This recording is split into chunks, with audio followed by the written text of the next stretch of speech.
Faida Fund ndio mpango mzima, kwa sababu Faida Fund inafanya wewe mtumishi, sio kama mtumishi pekee yake, hata sio watumishi kuweza kuwekeza.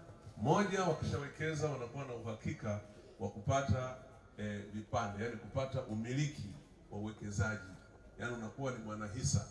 Na ukishakuwa mwanahisa, sasa unachagua lini unataka pesa yako uichukue, lakini pesa hiyo ambayo inazaa inaweza kukuhakikishia kupata nyumba ambayo ulikuwa unaitaka, na Utumishi House wanayo nyumba. Lakini pia kwa sababu umewekeza, ule uwekezaji wako ambao unakuwa unaleta faida, unaweza kuwekeza shilingi 100 na kesho ikawa imefika faida ya karibu shilingi 20,000 mpaka 25. Kwa hiyo haibaki 100. Kwa hiyo ukiwekeza milioni 100 utapata gawio kubwa zaidi. Kwa hiyo huku hii umewekeza ni bondi. Hii Watumishi House Faida Fund ni bondi. Kwa hiyo wekezeni, na hasa watumishi, ili kunyanyua kikokotoo, usiishi maisha ya mateso baada ya kustaafu, hata kabla ya kustaafu. Hongereni sana watumishi.